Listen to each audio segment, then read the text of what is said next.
In this lesson, we'll introduce a very important prop that we can access in a component, and that prop is called children. Now, what makes the children prop very interesting is that it works a bit differently from the props that we've worked with before, such as name and image right here. The children prop is automatically defined for us by React. Okay, so React will automatically define this prop based on how the component is rendered. All right, so let me show you how this is going to work. So here in my taco card, I'm just going to create a little scratch pad for myself, and you do not need to copy this at all. I'm just going to create a multi-line comment in JavaScript so I have a little bit of room to write here. So here we have our taco card component, and I want you to imagine that we are in some parent component that's going to render a taco card. So the syntax that we've seen so far throughout the course looks like this. We write the component name, and we provide a self-closing tag. Now, earlier in the course, I mentioned that there is another approach to this syntax in React, and that is by rendering an opening component tag and a closing component tag. It's very similar to how in HTML we have opening and closing tags for things like divs right here, right? Or anchor tags. We can follow the exact same syntax for our React components. So an alternative way that we can write this is like so. We can write taco card, and then the closing component will be a bracket, then a slash, and then taco card. So it's the exact same syntax as we see up below with the div, right? The div just starts off by itself, then closes off. Then in the closing div, there's a slash before that element. So it's the exact same syntax, but of course the difference is these are components. So when we introduced this syntax earlier in the course, I mentioned that for now, these two are equivalent, and because the option on line 6 is shorter, you should prefer it. And we didn't talk about the use cases when you might want to use a syntax like this. Well, now the time has come to fill in that gap and explain exactly what is going on here. So whenever we have an opening and closing component like we have here, we can write whatever we want in between, right? We can write a basic string, or we can write another HTML element, or we can write another component, right? It's totally valid to put whatever we want between the opening and closing tags. Here's what's very important. Whatever we put between the opening and closing components tag will be available in that component as a special prop called children.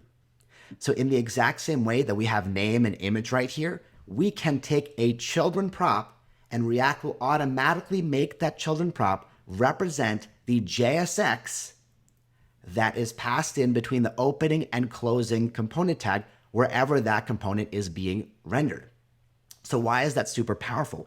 Well, that allows us to customize the internals of some component, but rather than simply taking in a prop that is, for example, a string or a number or a Boolean, we can now accept complete JSX, and that includes HTML elements and components and the like. And we can inject that wherever we want within the body of our actual component.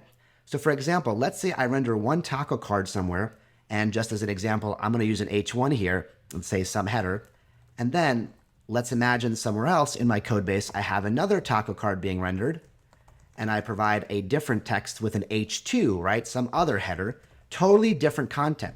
Now in my taco card, I can access that children prop, which will automatically be whatever JSX has been given inside the opening and closing tags, and I can render that dynamic content wherever I want. So for example, right here.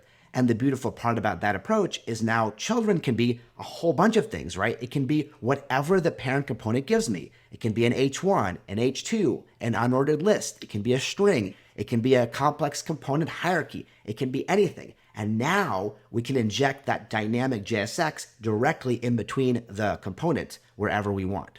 Okay, so that's what children is. It is a special prop. We access it on the props object the exact same way that we do any of the props that we write in line, right?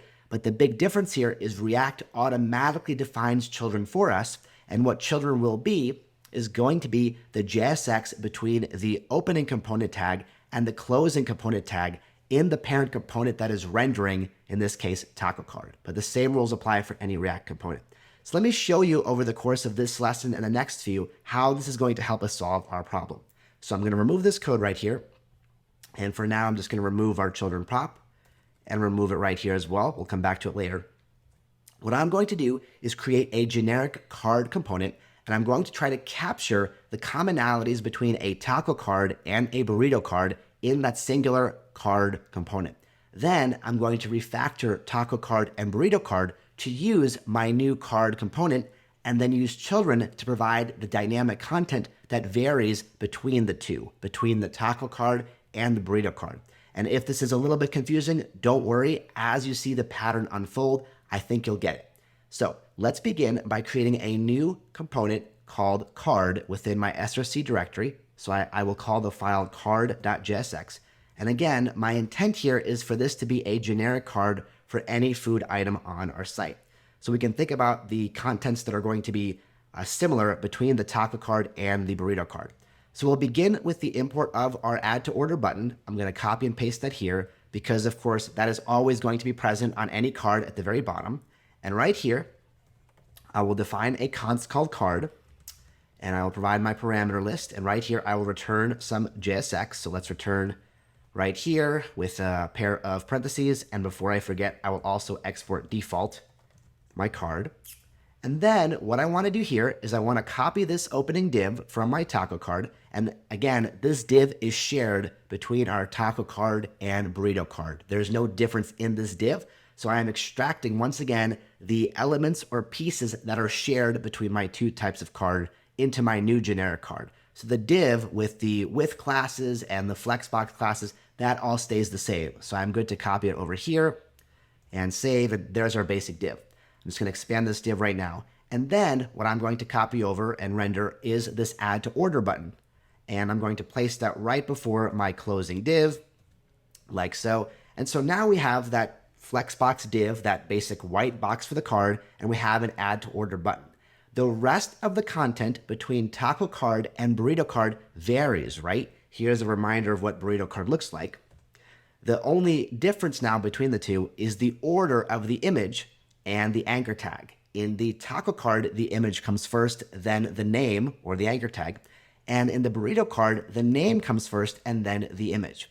So it is this dynamic content that I want to be able to inject and customize. So I'm going to allow this content to be represented by the concept of children.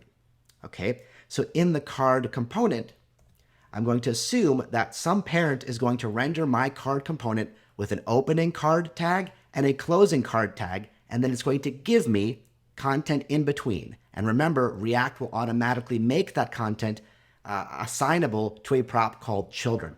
So remember, we receive our props object as the very first parameter to a functional component. That is a JavaScript object.